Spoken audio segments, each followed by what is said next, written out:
Hello, everyone. Welcome to Humanity Rising. I'm Jim Garrison.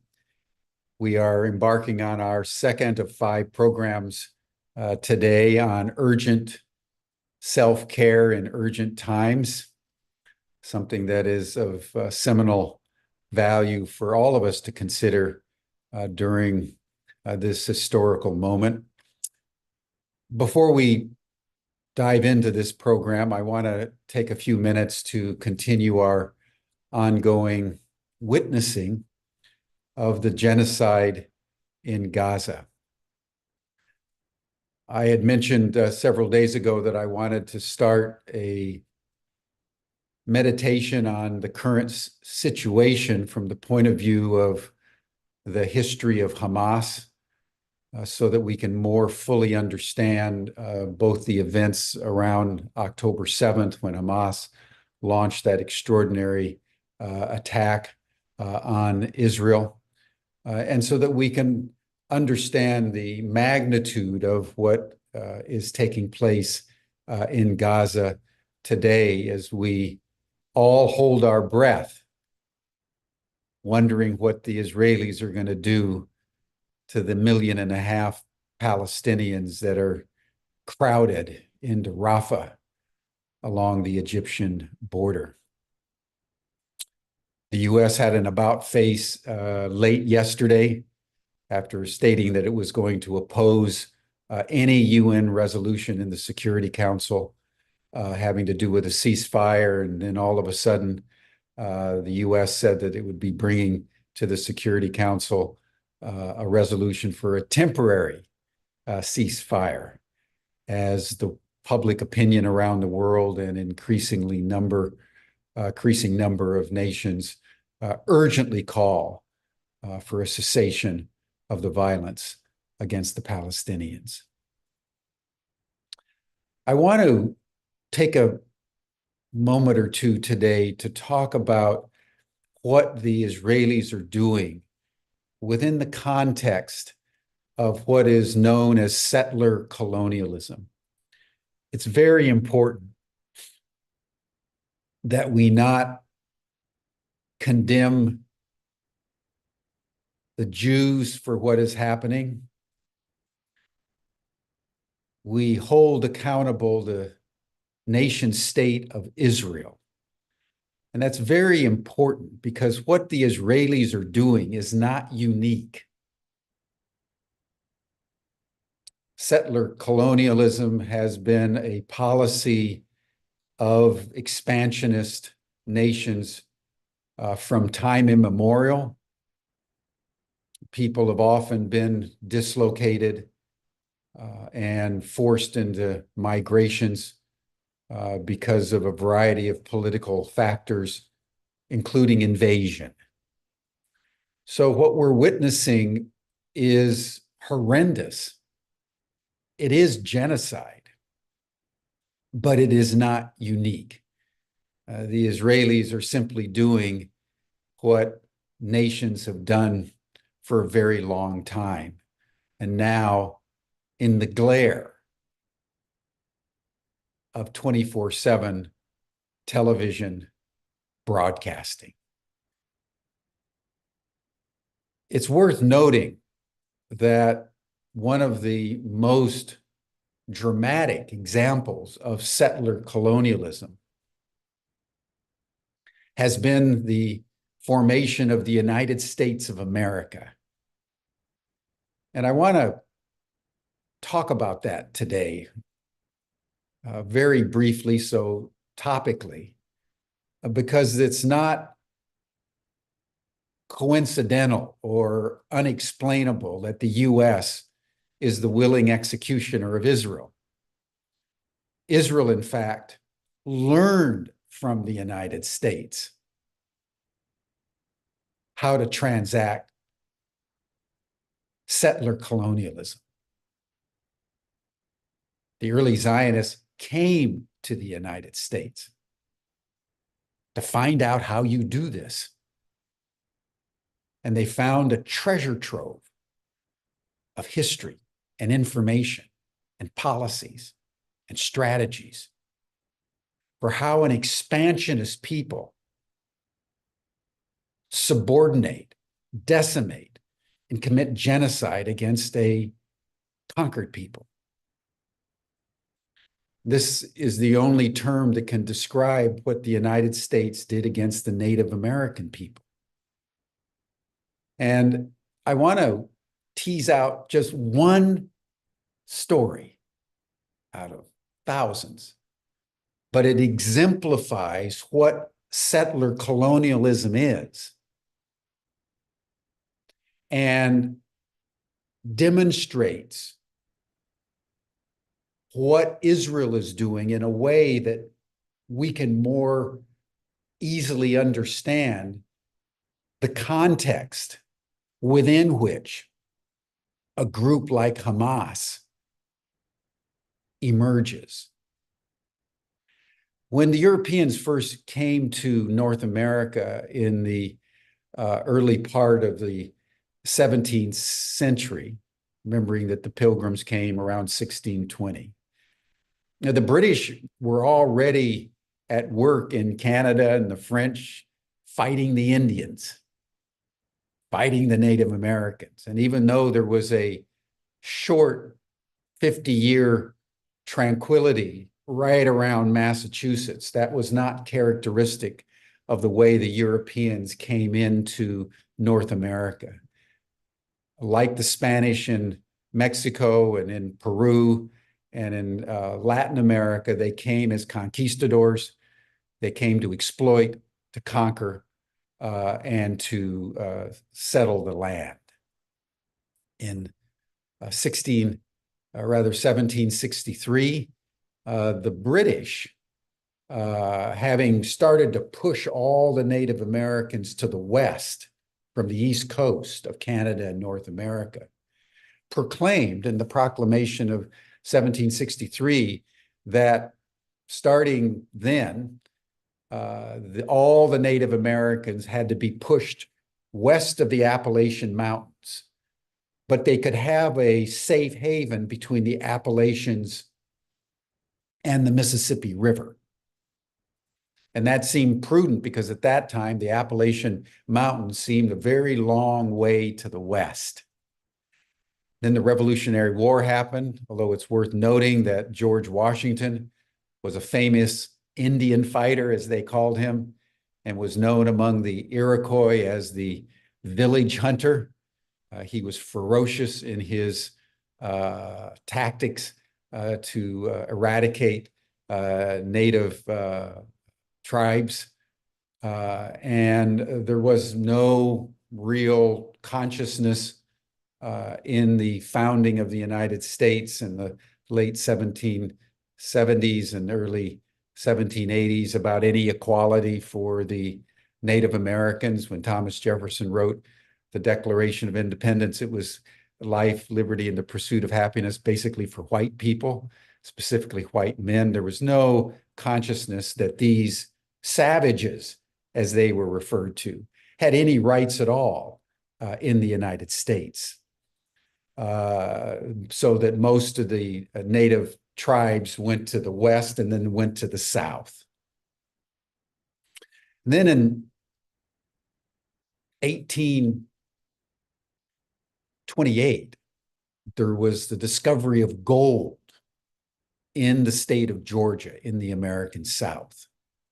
And there was a rush of settlers and speculators all through the South. And they realized that the South at that time was full of Native Americans. And they were referred to as the 5 civilized tribes. You know, the Cherokee and the Creek and the Choctaw and the Chickasaw and the Seminole tribes. And unlike the northeastern tribes, which were basically hunters and nomadic, the tribes in the South were agricultural. They had vast estates. And they had very sophisticated governance because they were settled in the land. And they had developed very rich agricultural capacities and were producing goods and selling them around. And that's why they were referred to as civilized. They basically had the same technological capacity as the Europeans. Well, once the Americans realized that the richness of the land, they immediately decided to seize it. And so in 1830, they passed the Indian Removal Act, mandating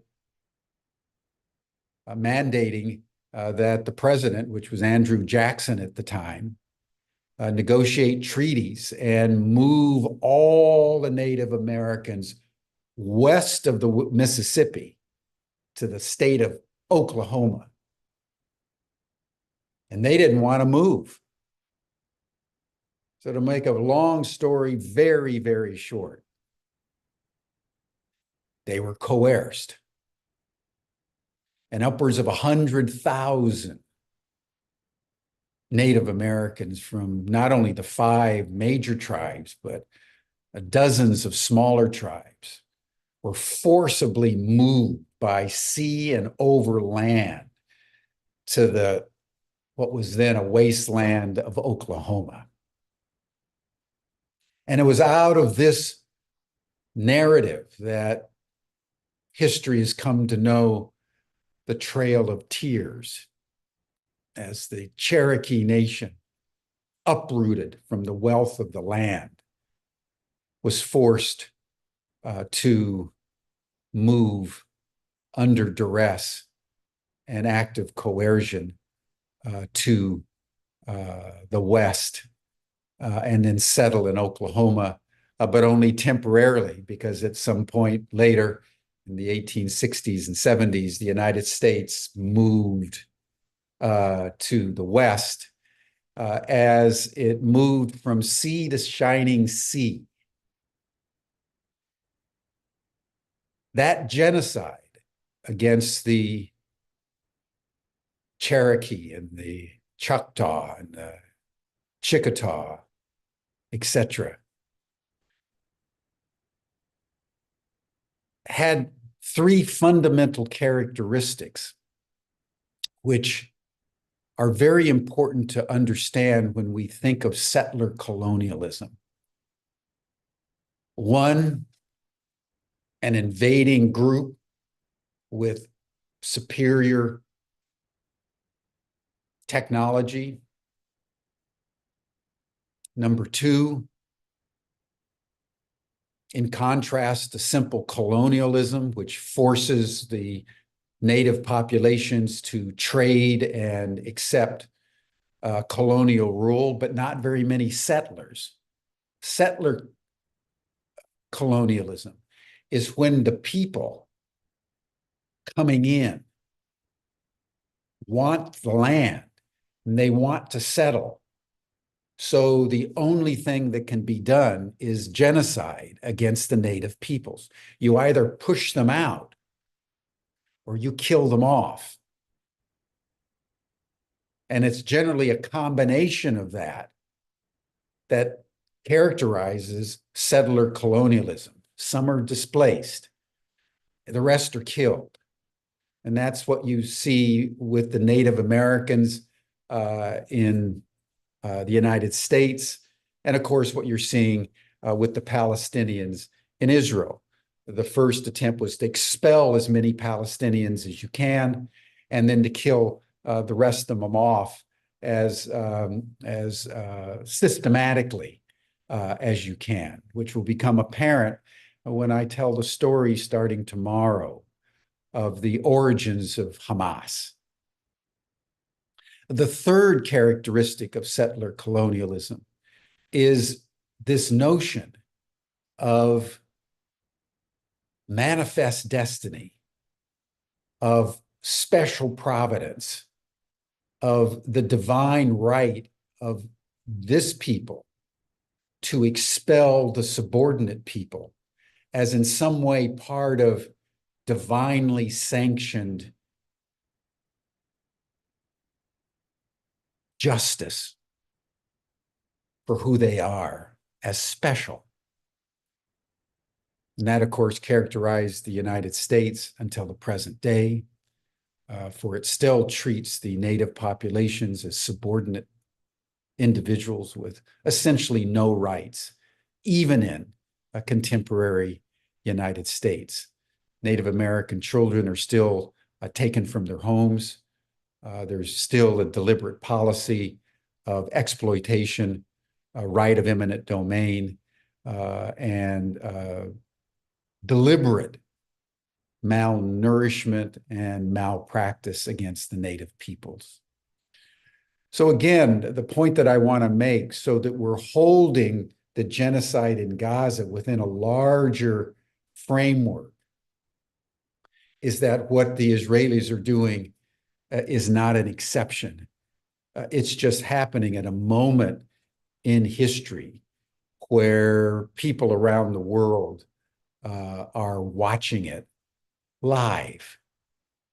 And therefore, the revulsion on the part of the world public is being made manifest in every quarter, and forcing even the United States to begin to modify its unwavering support of Israel's genocidal policies. And tomorrow, as I say, I'll start the discussion of the origins of Hamas, so that we can understand as fully as we can the trans-historical nature of what is taking place. So thank you, everyone. Welcome to Humanity Rising. It's my pleasure now to turn the program over to Dehanna Rice, who is a convener well known to all of you as a professional hypnotherapist and polarity practitioner and mind, breath, body practitioner with deep experience in human well-being. So Dehanna, welcome, and I turn the program over to you. Thank you so much, Jim, and thank you for all of those comments. It really tried to wrap your brain around what's going on still on our planet after all of, what this has continued. The trail of tears has been a gigantic heart wound for me personally, and so many people that continues to this day. So how do we wrap our brain around that? I want to start with a little bit of practice for our brain, for why is it happening that we have to act this way? Some parts, if we're all collective unconscious, we're contributing to that unified field.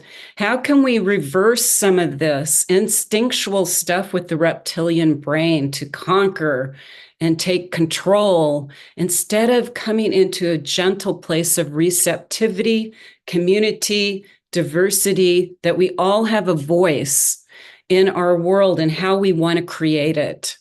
So I always start, as Jim mentioned, I am a breath, body, mind practitioner. We're going to do some breath today. Yesterday, we did some different practice. But I always start with a little physical movement. And because everybody's on a screen, I try to keep it here in this upper part of our energy centers. So I want to just start with just the shoulders. If you want to put your feet flat on the floor, push yourself back from the computer. I'm going to do a little physical practice, and then I'm going to do a little breath work to just go into our nervous systems and calm and bring coherence to our brain, our heart, and everything measurable in the body goes optimal. So I want to start with let's just roll our shoulders, breathing in and roll them back. So moving them forward, breathing in, moving them back. Getting all of that energy moving in the shoulders. You don't want to shoulder too much responsibility and stress, and just moving that in circles, getting some energy moving. This is our air current, a polarity model I'm working with. So this is working the air current, which is our mind and how it works. So let's switch directions, breathing in as they come back and forward in a circle. Back and forward in a circle, Feeling that breath going into the shoulders gently.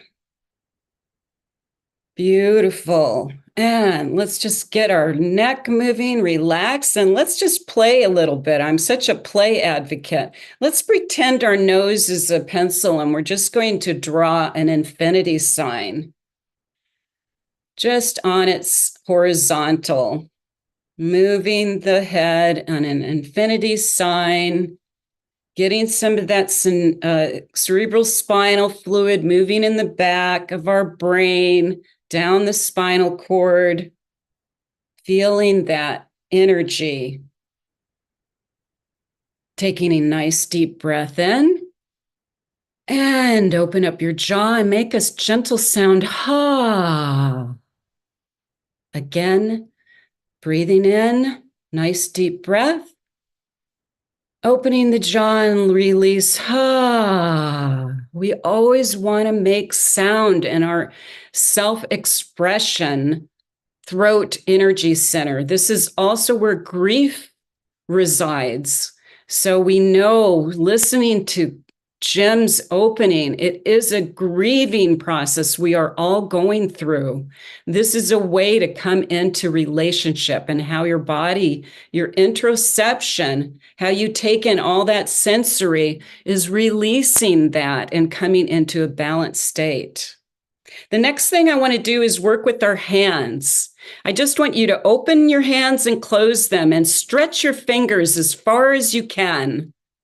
We are working our kidneys, our lungs, our hearts, our liver, and our spleen, just moving that energy. If you do this 100 times a day, it really helps all of those subtle energy body move. And we're going to do that with Antonia and Greg today, talking about the meridian system. So this is I really feel it's 8 o'clock to start this in California. My energy body is starting to move, getting some energy moving. Just continue that, and let's shake our hands off. You can shake your knees a little bit at the same time, bringing that energy up in the body. This is releasing antioxidants. We want to have take charge of our antioxidants, because that is a precursor, of course, of inflammation. We don't want inflammation to happen. So we're just shaking a little bit, taking a stillness, a moment of stillness. I invite you to lower your eyes if you feel comfortable, and sense the change in your mind and the change in the body. Beautiful. Now we're going to do a little bit of breath work. This is coherent breathing, and my mentors are going to be on tomorrow. I'm very excited to hear what they've been doing all over the world. But we do our coherent breathing, which has been studied in the lab for 5 breaths per minute for the average adult height, for the optimal function of our brain to go into high alpha waves, where it's alert and relaxed at the same time, where healing can take place, and our heart goes into a beautiful rhythm of heart rate variability. There's a high tone we're going to be breathing in. And I just realized you guys can't hear that. Here we go. So you're breathing in on a high tone,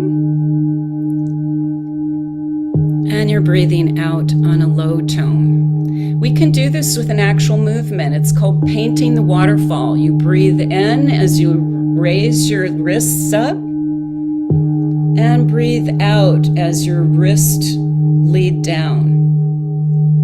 Breathing in, you rise up.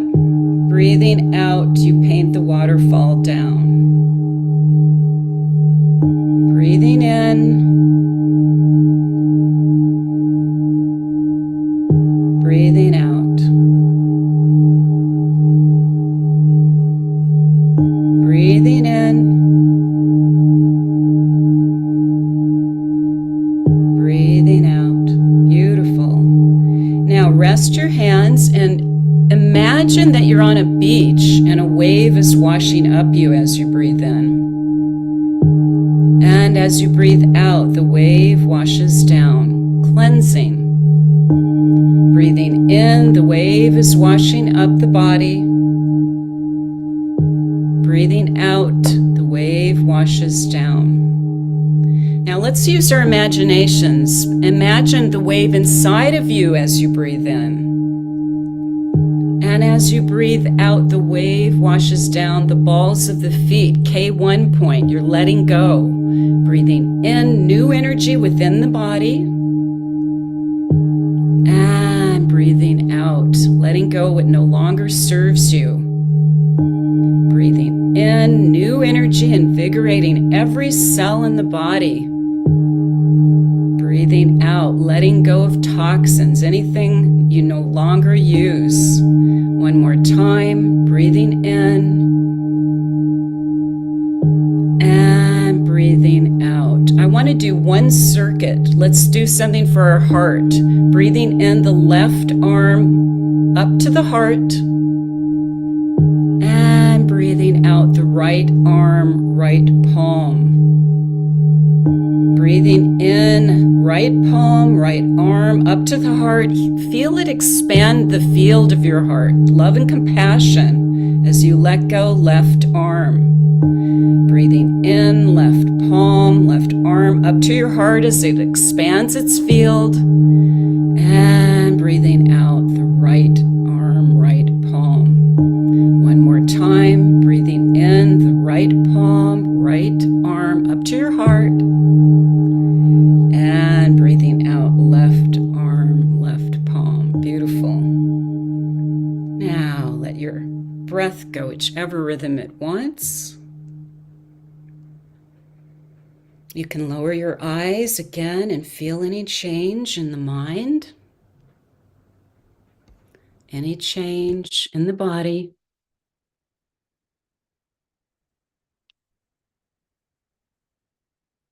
Feeling that integration happen.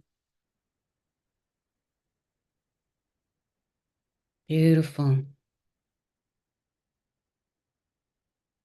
So now I want to bring my beautiful friends on. I want to describe what they do. Since 1995, Antonia and Greg at Self Health Institute have assisted hundreds of people to discover their heal core issues that cause imbalance in their lives. They work online with clients all over the world, assisting healers, transformational coaches, and business leaders, executive performance excellence. They have a technique. It's called CoreTalk Holistic Healing. And the model combines Western medical principles of anatomy, physiology, and biochemistry with Eastern concepts of chi, body energy, and the meridian chakra system through which body energy flows. It's a beautiful model, and I have a little say about CoreTalk because I'm so glad that we're here together again. You've been on Humanity Rising with me a couple of times, but it's been a while, and I know your work is just evolving all the time because our world is so in need of different, direct core healing. I mean, it's a quantum time. If we don't get to the core pretty quick, this urgent time, it's just a very challenging time. So welcome, Antonia Van Becker and Greg Lee. You're some of my favorite people, and your model, I have to say to the audience, if you don't know, had totally blown my mind when I came out to the Bay Area, when I learned about it.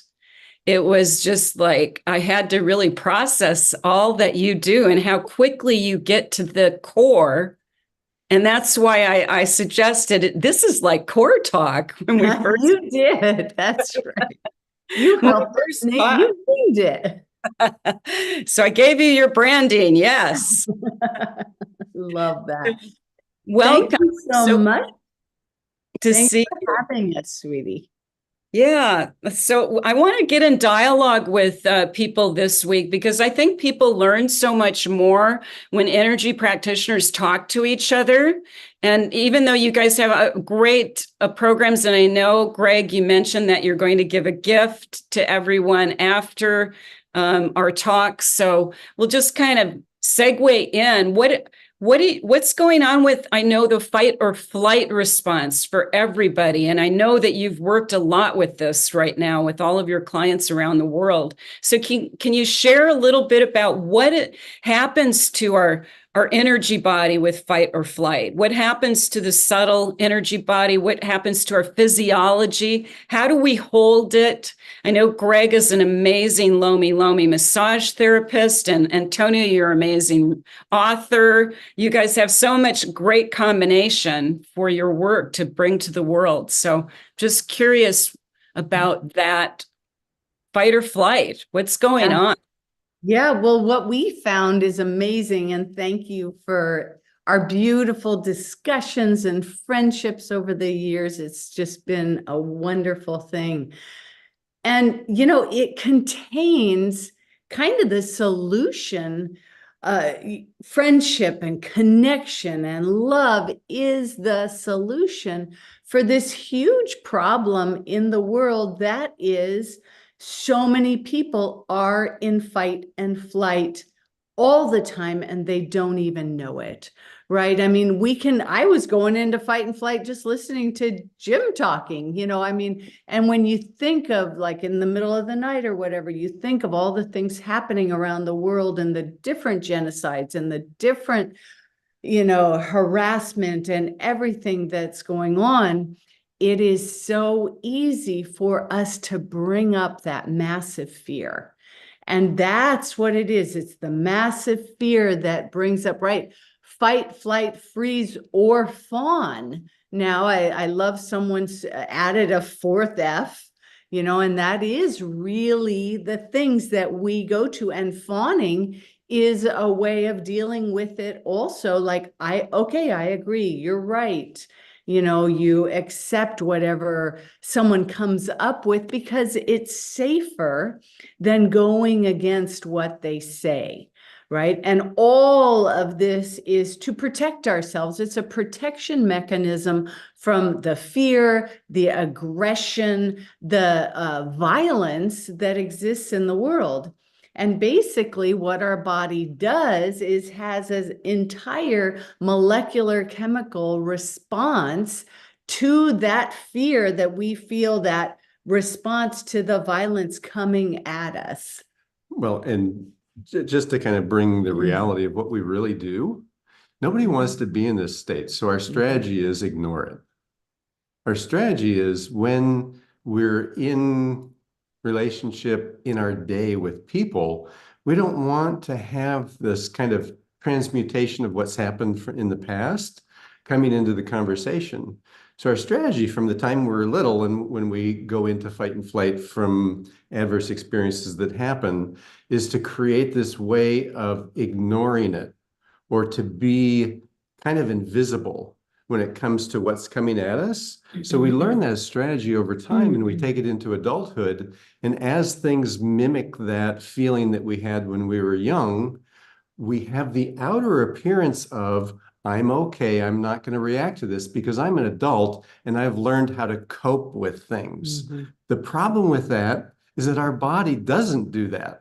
So our body in the background is saying, oh, this looks really dangerous. I think my catecholamines are going to jump up. I have to have a response. My kidneys are now starting to kind of shut down a little bit and bring my blood pressure higher. I'm going to stop digesting food because I have to either run or fight, or maybe I have to freeze so much that nobody will see me. So we go into this state of really not good way of physically being, energetically, emotionally, and physiologically. But on the outside, we don't show that. So nobody has a way to know that we're in need. And that's really one of the issues. And we talk a lot about stuffing our emotions, right? And this begins early, and it includes this all of this fight, flee, freeze, or fawn symptomatic response, right? These are our emotional settings that turn into these kind of toxic behaviors that we use to stay safe. And it's just so, I lost my train of thought all of a sudden. It was like, I went into freeze. Oh my. Freeze. Right. And this, so I was mentioning about stuffing our emotions and how when we stuff these things and we hold it all in because we have to look kind of good and normal on the outside, then what the result of that over years is that we become disconnected from our emotions, from our emotional settings. And pretty soon we're living the world from the brain, in the brain only, in our thoughts only, disconnected from our body. And so that's where we really want to start, is this awareness of what am I feeling in this moment, right? When I come to a conversation, maybe it's a difficult conversation, maybe it's a loving conversation, but how do I feel right here, right now? And what surprises people is that sometimes they're like, well, actually, I don't know how I feel. And just to add that it's not a simple equation necessarily, because either on the positive or the negative side, we have a lot of feelings. We're not just like happy, I'm happy. We may be grateful and happy and enthusiastic and anticipating, right? And on the negative side, there might be fear and anger and resentment and guilt and shame or whatever. So all of these, they're all emotions. They're all these feelings, thoughts, and beliefs crowding in that we want to start to unpack. How am I? And that's how we get to, where do I go in fight and flight or And freeze? clearing it, giving a chance to clear it.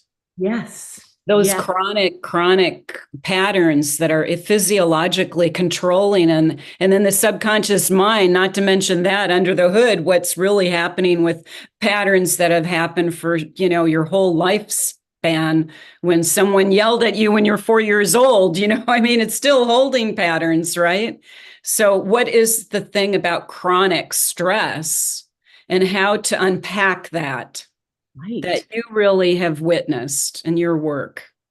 Yeah, it's interesting what we see when people begin to kind of let in how they really feel. And then when our bodies are so wise. So let's just talk about our bodies a little bit. So our mind, in our brain, as we're taking in all the senses and we go through the experiences that we have a certain memory of things. And we know that the human memory is really flawed when it comes to recalling what actually happened. All you have to do is put 5 people in a room, show them something, and say, what did you just see? You're going to see 5, you're going to have a description of 5 different things. So that's the way our brain works as we're going through life. Our body's not like that. Our body is taking in everything and it's taking in the vibration of what's happening. It's taking the emotion that our brain and our experience creates through either a stressful emotion or a very happy emotion, whatever it is, and it brings that into our bodies through this incredible innate healing system that we have with the meridians and the chakras. And as it does that and brings it in, then our body becomes kind of the library of our experience in a physical tissue form. So what's so interesting about that is that that's the access point to be able to start to unwind these emotions. And what we see when we start to talk to the body, because we actually, in CoreTalk, we out loud talk to the body, is that people start to have a reaction to hearing what their body is suggesting that they do. And sometimes that's an emotional reaction. And many times what they'll say is, wow, I didn't think that was such a big deal. that really has, I can now feel the impact, and they'll have an emotional response without having to go totally into the experience from the past. Right. And then the body is so wise that it will tell us exactly where that emotion and that feeling is stuck. And then, as you were saying, being able to unwind this in the body is a matter of asking the body what to do. And it gives us a very simple response usually. And we do that thing. And that's how we start to unpack that kind of load of frenetic energy that has gotten caught in our body and is causing the discourse in our physiology. I just love that because it's so important to recognize that the body's intelligence is always so honest and pure. And there's no, shaded, agendas, or it's just like, this is what I'm holding.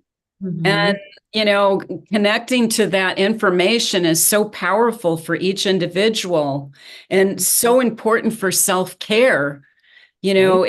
Getting to your true feelings that your body is holding this information. And what I loved about working with you when I first came here and I was on your table, within 1 minute, you got to core issues in my body, was still holding, even though I had done years of therapy with it, years of all kinds. And I'm like, really? They picked up that quick?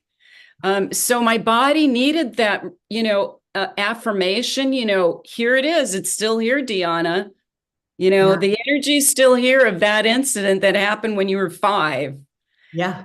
And go ahead. Well, it's just so fascinating because we find that people that do, say, a lot of talk therapy or, different kinds of dealing with trauma or difficult experiences, they can release a lot faster because they have the awareness that that did have an impact, right? And so then, like, you've been done so much beautiful work. So your body was like, oh, there's only one spot left that's that trauma that resides in the body physiologically as congestion and stagnation, right? And what Kim says, the issues are in the tissues 100%. And that's what using the meridian system, because those meridians hold all of those different emotions in your organs, in your systems, in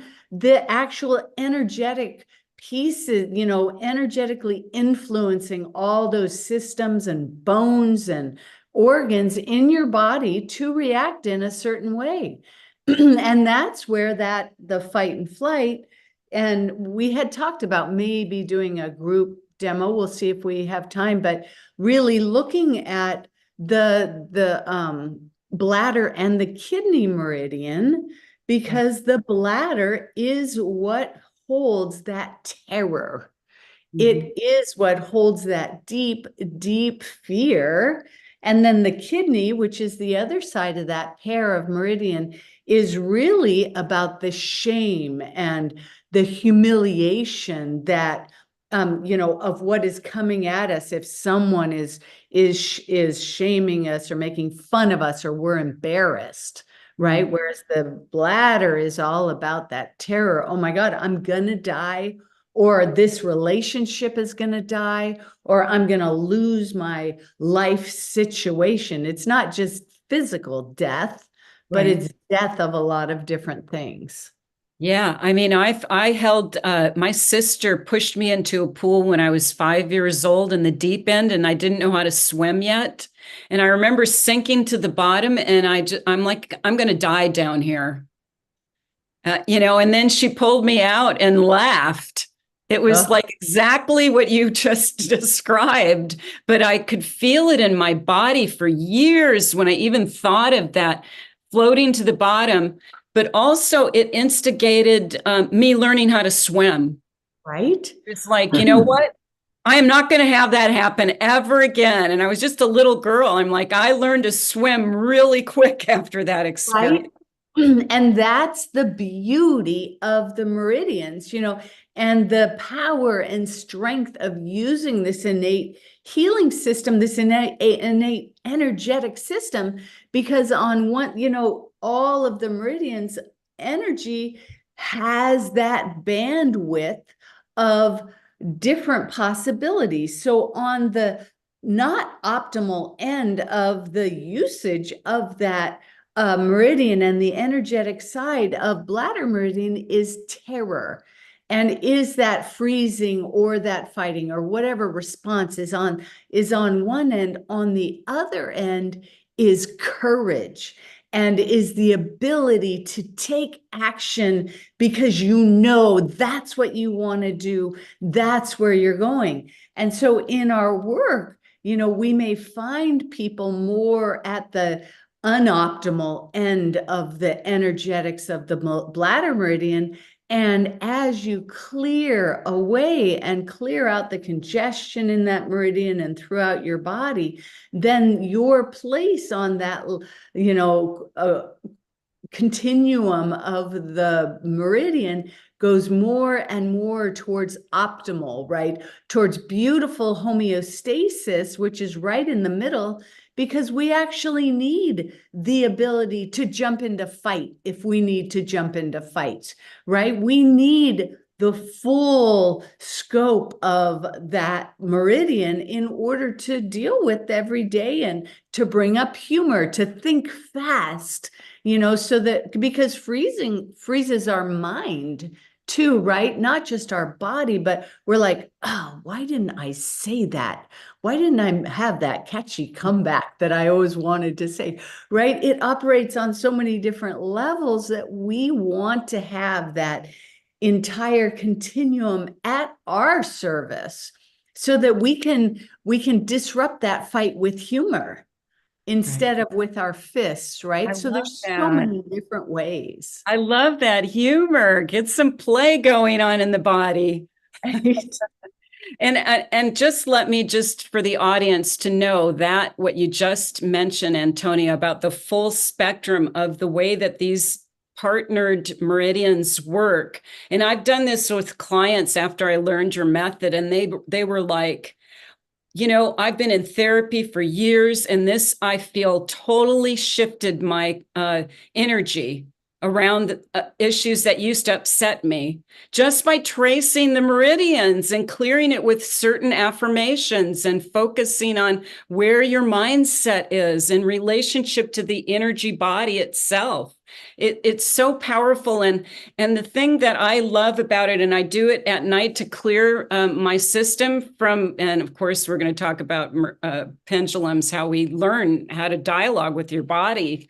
And the thing that was so powerful, because I had been working with, subtle energy body for years, but your model is those two meridians together, they kind of work in a team where you have to, like a hose, you have to clear the end of the hose first, and then let those two work together in their natural flow.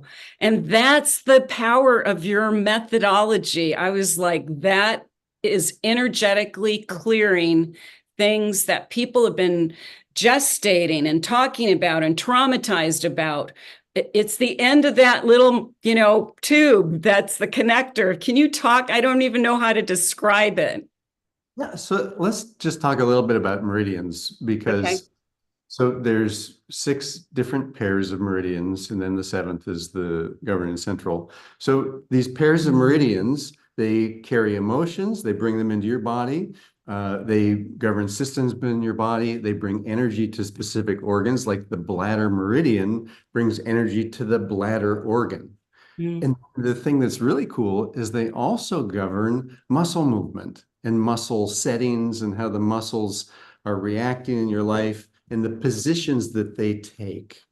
So, for example, if you were to say so people might say, oh my goodness, so I have to learn all that stuff. I'm going to be like, I'm an acupuncturist or something. What I love is that the body doesn't have to learn this stuff. It knows it innately from the time you're born. It's part of our genetic system in our body that then vibrates at this level of light. So all of these little light segments that we are in our body are all connected through this energetic system that's the meridians and the chakras. And it's way more than what we know as humans in our head, but we've put it into this system. And the meridian chakra in traditional Chinese medicine started 5,000 years ago, but it was a download into a thing called the Green Book. In that Green Book, although it was the beginning of what happened and how traditional Chinese medicine evolved, all of the information in that still holds true today. There's been much added to it. And what the message that I'd like to really bring into the discussion for people who want to use their body as a system of healing is you don't have to be an expert. Your body is already an expert. So if you were to say, well, how about if I only knew one meridian? Well, you could talk to your body and say, body, I'd like to clear everything through this one meridian. Can you do that? And it'll say, I'll do my best. Governing and central. You just do, yeah. So then we do governing central. But let's talk about bladder and its connection to the body. So it energizes the bladder organ, and the systems are all about cleansing and flow in the body. And it governs specific muscles. So we were at karate class last night. Karate, yeah. And I'm looking around and I'm looking at kids who are like, how could you be that tight? So then my mind says, well, I know why you're that tight, because I know the emotions that are connected with the bladder meridian, which governs the hamstrings. And no, I'm sorry, but I'm actually saying the wrong thing. It's the large intestine, but it does all of the muscles down the back. So these kids, when they're going to go forward, I can tell that they're under some anxious stress because they're not able to release in the back. And then the kidney meridian obviously services both the kidneys but the muscle that it governs is the psoas, which is the muscle that stabilizes the low back to the front of the body and goes to the front of your legs. Well, a lot of people have very tight psoas because kidney is all about what's coming at you in life. And when you feel stressed and anxious, you feel like, ooh, the things that are coming at me, it's going to be embarrassing. And people might remark about what I'm doing. So I'm going to hold back. So you see people whose psoas is really contracted, and they have a hard time when they stand up. And I think that in my experience with working with bodies, it's that kidney energy where people feel like, I just will keep small, that makes it so that you have the low back pain. It feels like it's in the back, but actually what happens is when you stand up, the psoas pulls that low back forward. Yeah, and that's a dancer's curse. We've talked about the psoas since I started my dance career. Right? Yeah. So if we could bring just the bladder and the kidney meridian into this discussion with our body, we can say, I'd love to clear all the things that make me anxious and feel like I don't fit in and that keep me from being able to be more active and take actions that I know I want to take. If we could just do that, then the body will be okay. Run that thing and let's get everything feeling better. And yes, yesterday Elizabeth was talking about 250 million sensory receptors. We pick up so much we don't even cognitively recognize, right?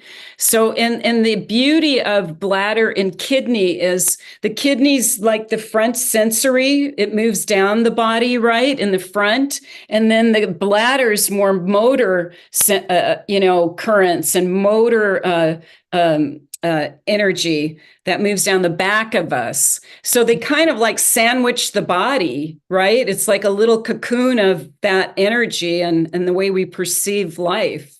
Yeah. So it makes so much sense, doesn't it, that the bladder and kidney are holding that information. And what's interesting is we talk to our students and, everyone about, healing takes time.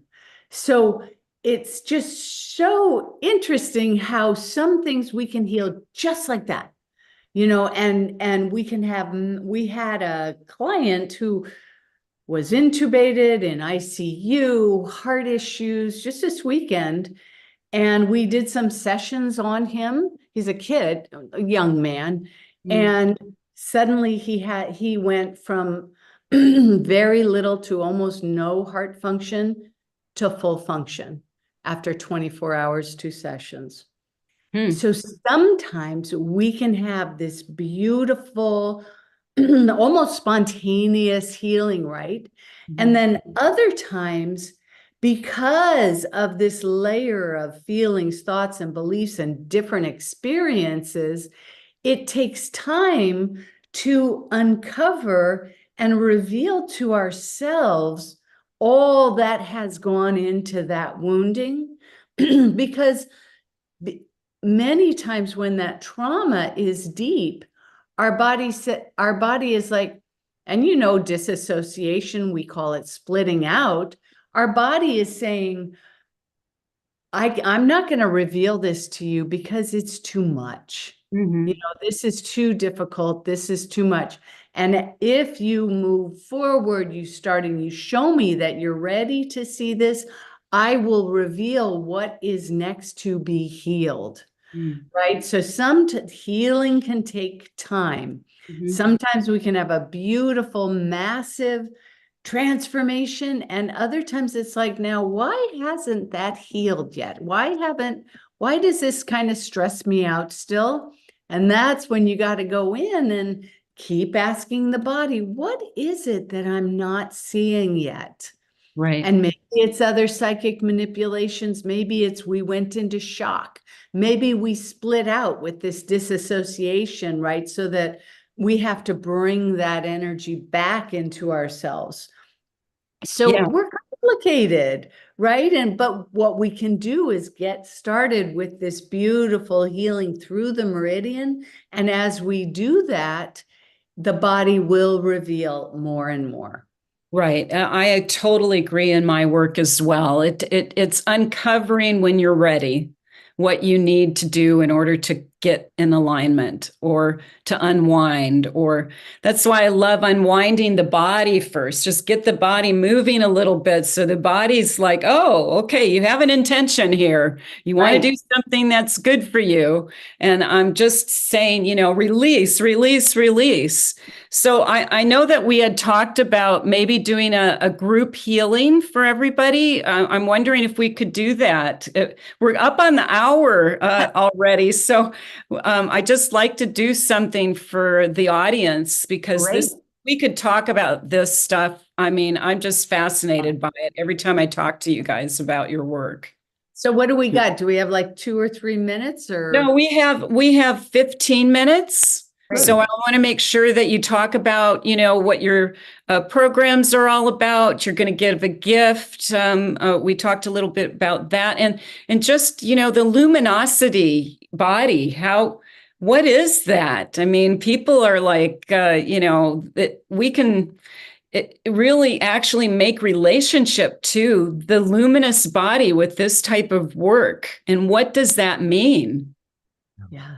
So I love, so much of what we do when we're building our transformational muscle is to do the daily work, or however often you do it. Maybe it's meditation, maybe it's breathing, a combination of different strategies to become more in tune with feeling what your life is all about. And what I love is that it takes a long time sometimes to feel the thing that's always there, that's always been there. And many times as you think, oh, now I feel that heart chakra. And it was from, your grandchild or from, the love of your life saying something. And all of a sudden it's like, ooh, what's that stuff? Or from a dog or a cat. From a dog or from a cat. So I love that, we're human. And kind of getting over the things that have made it difficult for us to be in the experience instead of kind of witnessing and wondering, when am I going to, be in touch with the true me? How am I going to find my vibrational tuning so that I can, all that stuff doesn't matter. It's all about being in the game, and then finding some way to get more in your breath. some way to feel more of how you truly feel in the moment. So I'm going to drop a link in here. We have, and this is really, it's a very powerful tool. You're going to look at it and you're going to go, oh, that stuff is simple. Well, let's do it. Okay. So this is called, you guys do it. It is simple. And when you do it, that's where the magic happens. When you do it on a daily basis, that's when the magic happens. We can talk about it, That's but right. you guys Practice, doing it. practice gets you to Carnegie Hall. Exactly. yeah. And to keep it simple. So I put in our link to 3 powerful ways to tap into your body's wisdom. So click on that and this will bring you into our world where we do lots of master classes and workshops, and we have things where we do something called a rapid relief healing session that we do a couple times a month. And we invite people so that they can experience it and see if this is something that they want to bring into their life. And when you get an email from us, you can just hit reply and say, hey guys, how are you? What's going on? I want to connect. And we get all those emails, we answer them. So I think that, who was it? Ida said, here's how you contact us. Yes, oh my gosh. And it works with children. Children respond so quickly to it. And in the womb, absolutely. And past life stuff, it works all the way because we are the soul on this human earth, school, and we have history, right? And I just wanted to add something about the luminosity, right? And we all want to become more luminous. We want to have that light shining out and shining in on us. And the way to do it is to get rid of all of the stuff that isn't you, that is tamping you down. And this is part of it falls into with the bladder and the kidney and the fear and the anger and other people's energy. Yeah. Right? We get rid of it. And this is part of, we're working on an upcoming book called Be Full of Yourself, right? So we want to be full of all that light and love and everything. That is the light. That is the luminosity that we want to bring forward. And the way to do that is to get rid of other people's energy, the congestion from those old adverse and difficult experiences, all the complex toxic emotions, and clearing all that stuff out of your meridian system and out of your chakras, then your beautiful light, your luminosity fills up your body and shines even more clearly. Beautifully said. And it's the mechanisms of cording, splits, shock, shrouds, all of those things that, see, I know, Greg, I do this every day. I'm like, do I have a shroud? Do I have a shock? Do I ask every day? Yep. So it's so important to recognize how energy inhibits us from moving into that luminosity, cordings from other people. And maybe we can explain that a little bit, but I know everybody's really wanting to do a little practice. So yeah, so let's jump into that. So everyone out there,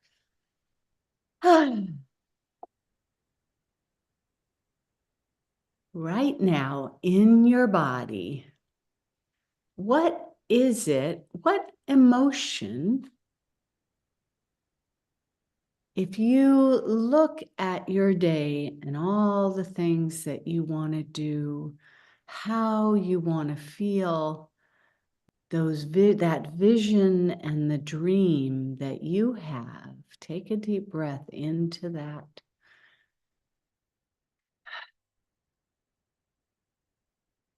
And another.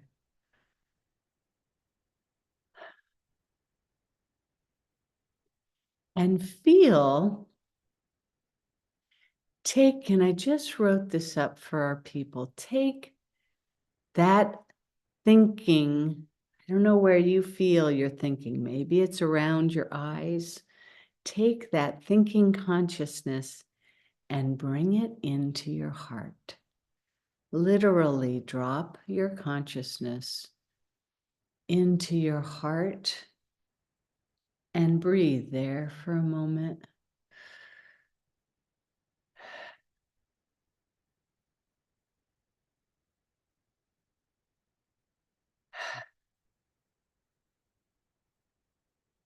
And ask, heart, body, soul, what would you like to clear? What emotion or feeling is coming up that is maybe getting in the way of me feeling how I want to feel today or doing what I want to do? Feel what that answer is.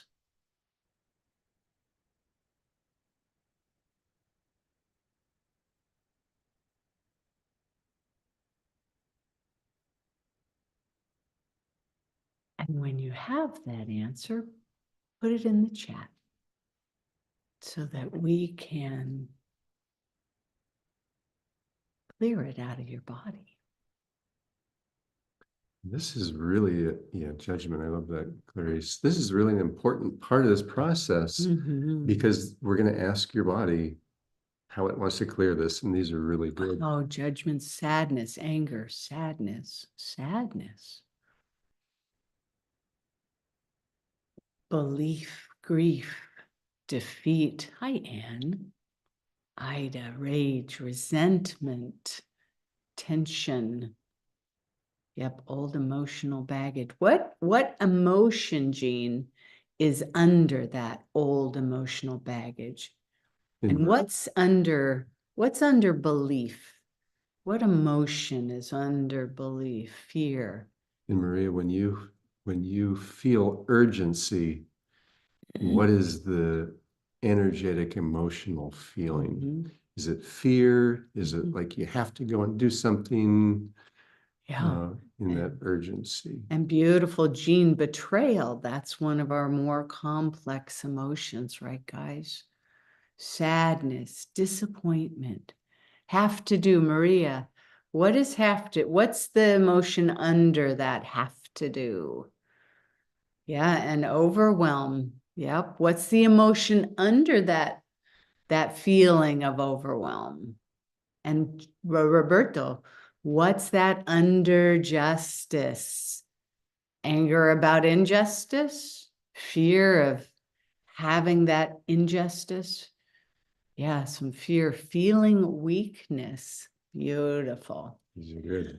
Thank you. Oh my gosh, you guys are amazing. Not enough. Yes. And that's usually fear under that, not able to help. Yeah. And there could be anger or fear, resentment, brokenhearted, give up. Yes. Oh my gosh, you guys, so amazing.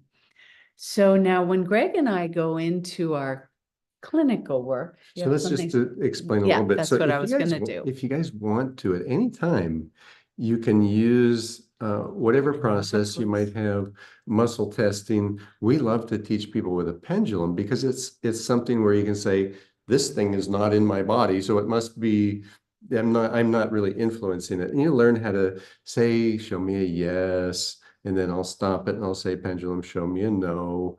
And we can program the pendulum to respond in a way that reflects what's happening in our body. Yeah. So we teach people how to do that. So, and that's one of the ways we get yes and no answers from the body, which is the essential method of communication that we do with the body, is ask yes and no questions.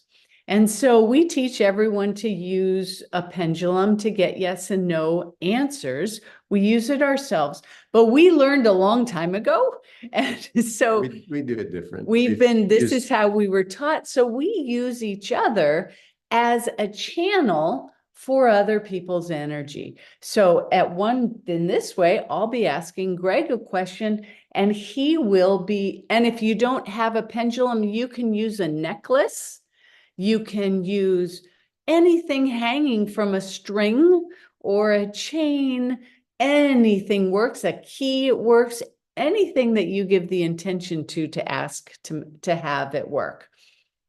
We've even had people use a piece of string with a paper clip on the end of it. It works just fine. So, but Greg and I use each other as a channel for all of you. And that's where we do, when we work with groups to do group healing, the collective body. And say, collective body, are you here? And you see his answer. Say yes, Greg, for the collective body. Yes. Well, Yes. they said yes. They said yes. Now say no. Collective body, say no. And those are your two answers. And that's the same way with Greg just showed you with the pendulum. So now we tune into the collective body for all those that are here and all those that will be listening to the recording, tuning in later. We can be with you here and now across all time and space and dimension. Yes, and we have that beautiful connection with you. And we have a series of 4 questions we always ask at the beginning of every CoreTalk session. Are you collective body? Are you here? Are you all alone in your beautiful auric fields? Is it okay to talk? Yes. And are you each your respective ages? Yes. So now, collective body, can you tell us what is the first thing that you want to do? Yeah. And I'm actually going to bring all of you here. We work right in between us. Your energetic bodies are here. Do you know what the first thing is that you want to clear, collective body? Yes. And I heard a lot about grief. There was so much grief. Is that the first thing? No. And don't you love that?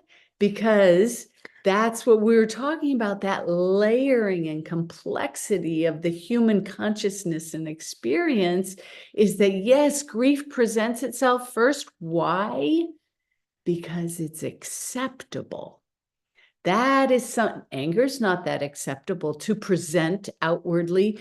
Even fear isn't that acceptable to present outwardly, but grief, people usually understand grief. And what's so interesting is, as a practitioner here, listening to the whole thing with thousands of hours of experience, and Tanya's saying grief, I'm looking at all these sadness things, and I'm thinking my body is going to say yes, and it says no. So it's exactly the way that we want to interact with our body. We want to follow our body's direction, not our mind's direction. Right. And that's why we talk to the body. That's why we did that exercise of moving your consciousness from your brain into your heart space, the seat of the soul, talking to your body. And what I love, M. Monk, I'm not sure what the beginning part of that is. Grief is the other side of heart. Love. When you really look energetically at what happens in the body with grief, because it's held in the lung meridian, when we're in the flow with our breath, our lungs are easily moving. When we're not, we feel like this, and we're sad, and we can't breathe because it's so. Right. So actually grief, we talked about that continuum. If you're way in that stuck part of grief, it's actually about the freeze, right? It's about having stuck energy and congestion. I don't know how I'm going to move forward. How it's can so I? sad. I Yeah. don't know what to do. I How don't- could I do anything? I've lost my vision, right? And that's that extreme grief and heartbreak makes you feel like you can't go on. You can't move forward. But large intestine meridian, which is the other side, is all in the positive part of it, all about flow, right? Large intestine, moving everything through your body, right? So, but we're still asking body, so you're going to tell us what you want to clear first, because the body has what it wants to do. It gets to do what it wants to do here. We're giving it license, huh, guys?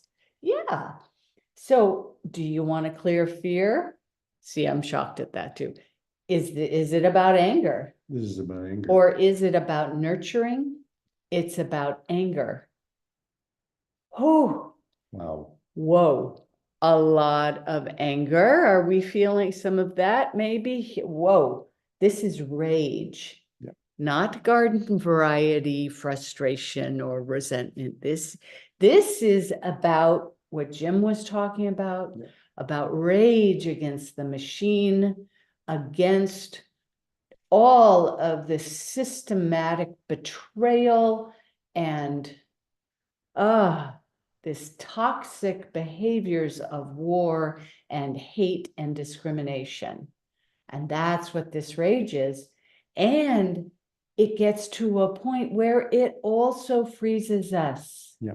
I don't know what to do. Yeah. I can't Yet take action. I'm so mad. I'm so And I don't mad, even know it because it's right? not okay to get mad like that. Oh, yikes. So we feel that body, we honor that feeling. And now, is that the right place? Is rage is in your gallbladder? Yes. Anybody gallstones or gallbladder issues here? No? Oh, good. And when we clear this, you won't get them. Yes. Can we clear gallbladder? Are there any cords going out about that? Coming in? Would you say, no It's too way, complex. it's too complex. Can we bring your energy back, all of you? Yes. This Right. So everyone, as you're feeling kind of this feeling of what would I do? How would I even diplomatically speak to a group of people who are, doing these things? What would I say? Bring your energy back. And so what that looks like for each of you individually is to put the intention, wow, a lot of energy, guys, good job. And bring your hands and say, my intention is to bring all of my energy that I might have sent out trying to get things done.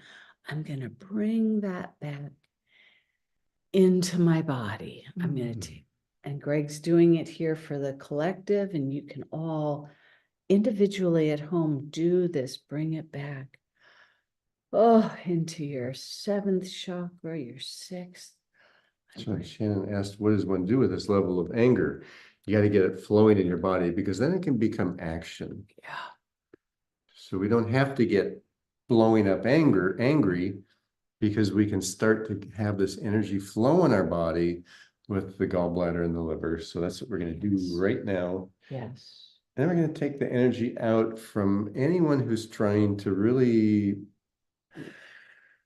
influence us in a way, trying to shut us down. So now we've brought that energy back in. Now we're going to take out any energy that is not yours. Bringing that out. And this gets stuck in your chakras. Yeah. So we're going to And take you that out of realize the we're going to take chakras. that out. Is that all out? Is all of your energy back in collective body? Beautiful. Can we clear gallbladder? So we've got your bodies here, and we're going to run your gallbladder, and it starts at the eyes and it goes through your head, goes to the back of the ears, and your job is to breathe. And say, I release all of that anger, that rage from my body. I release, let go, and give it to Mother Nature. She can use it. We go down to the fourth toe. And come up from the big toe. You can touch the big toe if you want.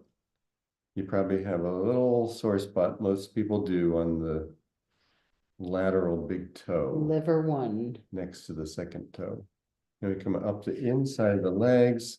As we come to the pelvis, take a breath and feel this energy of being able to be creative and active in what is most important to you. And then we bring that energy under the rib cage, right where the physical liver organ is, where And your all of power our chakra. resources are distributed into the power chakra. There we go. Exactly. Beautiful. Did that clear that rage? Yeah. Oh, lovely. And now body, is there something else you want to clear? See, I was wondering, that is what the message is today. Yeah. And of course, we all have different layers of fear and all different things, but it's that anger sitting on top of it that created the inability to act. Yeah. Is this an okay place to stop? Collective body, do you have a message you want to hear? I just heard take action. Take action.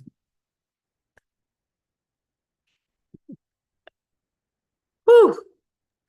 Wow. Yes, I definitely felt that anger, collective anger of what's going on in our world with just, we don't have an ability to make some change with that. So thank you. Wow. I'm always fascinated with when you guys get surprised. It's like, oh, that's so interesting, right? I love Well, that. I guess we should have Jim come back on. It's time. Quite the discussion and the collective body and everybody, participating. Thank you so much. The audience that are live now, but also on a recording, you can still get the benefits. So know that. And I just want to invite Jim back. Definitely. Here. Yeah. Thank you, Antonio. Thank you, Greg. I love all the dowsing and the muscle testing. It's just another indicator of just how wise our bodies are. Mhm. You know, Right, it's had a total extraordinary. agenda, right? Yeah. And on the other hand, when they're off and we're diseased, they can be very recalcitrant to recovery. Right? You Because you know, weren't listening in the first place. So what makes you think, right? I'm not telling you Who do you nothing. think you are? We got to gain our trust in our body so our body knows that we have the intention of healing and loving. Yeah. I would just for a personal illumination on your part, what drew you to the pendulum of all the different techniques? What drew you to the pendulum? Yeah, it's the thing that is the most ancient, other than our body, and it's Oh, I also didn't know something. that. I didn't know that. There's evidence of a pendulum going back thousands of years. Yes. So the other thing is that Wow. it kind of gives Yeah. people that ability to say, this is not really me doing this. This is my body expressing. And we kind of think of ourselves, the me, different as our body. So Yeah, when we yeah.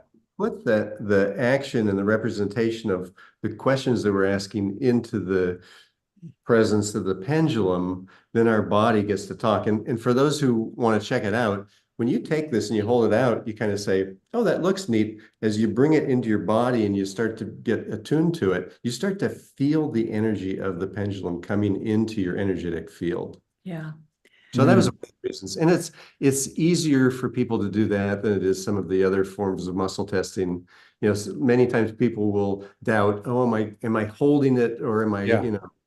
is it me, or is it And since we're out in the country, and one of the things in California here about water and dowsing for water, and I mean, that's been going on for hundreds and hundreds and thousands of Yeah, years. yeah, yeah. Dowsing for water. And of course, that's exactly where it comes from. Whether you use those two sticks, that go out. We have guys walking around the countryside today doing that dowsing for water. Where should I dig a well? And so that's ancient technology that we love to adapt and give people. Everybody who comes into our programs gets a beautiful, semi-precious or, rock of a crystal of a pendulum to use for themselves. Brilliant. Brilliant. And then one final question about, given the kind of the stresses of our time, which are accelerating, are there markers that you're observing in your clients, your patients, that are of a special or peculiar nature. And I'm thinking, for example, of Carl Jung's observation that the dreams of his German patients before the Second World War were of a particularly violent nature. And so he could see from the collective that there were certain things percolating up. And given, the fact you've been at it for some time and you have a wide kind of client base, is there anything percolating out in the collective consciousness that you can observe that would be worth noting? It really is. One of the things is that as technology has become more prevalent in everybody's daily life, we notice that people are putting a lot of attention there. And part of that attention is, what can I do to become healthier, more connected? And the thing itself, the technology, will draw people out of the connection, but their willingness and wanting to be connected will draw it back in. What we're noticing is that people's bodies are a little bit less connected than they were, say, 20 or 30 years ago to the immediate response of healing. But what we're seeing is that the desire to be part of it can overcome that disconnection, because our bodies are so tuned to our experience and the way we are. By getting into forms of healing and ways of being, meditation, breathing, talking to your body, we can overcome that kind of thing where, okay, I need to stare at this thing to tell me what to do versus following the direction of this body. So we're noticing that people can overcome and be able to compensate for all the attention that they put on the technology and the kind of trust in the technology. Because much of what we see when we go on the internet and look at things that people are doing is like, ooh, that's not quite right. That's you don't have the experience to tell a bunch of people how they're going to connect with their body. Let's talk to the body instead. So we always have this direction of, I don't know, let's be curious about it. So people are not they're very curious, but what they come and say they think it is sometimes like, oh, okay, well, let's look at it. And just to add to that is Yeah. what you were saying, because of that connection to the bigger world, there is a lot more fear, anxiety, and dread in the collective unconscious on a global level. And it happens in a moment as people get their news feed in the morning. We have this swath of, and then we hear about it during the day. So it's not just the fear and dread about my situation and my family, but it's this other layering of this global destruction, and that really has a huge impact on them, because then that's that layering again. Yes, I worry about my family. I worry about my health. Oh my God, now I'm worrying about, the Palestinian issue. I'm worried about, Ukraine. You're worried about the health of the planet. All of that has created much more of a heaviness in the collective unconscious that's crushing, those souls. Good point. And yet, because we are moving into that Aquarian age, the waking up of those souls who are empaths and who feel this so much more than everyone else, they are also saying, just like Dehanna did with the swimming, I'm going to help fix this. I'm going to learn how to swim in this so that I can help, create that peace and love in the planet, if it's the last thing I do. Yeah, the spectrum, right? The balance of the polarity and the arc of the law of contrast, the Hermetic principle, right? We're all, anxious to help and anxious to change the model. And nature has a lot to do with it. Coming back to just walking out with tall trees.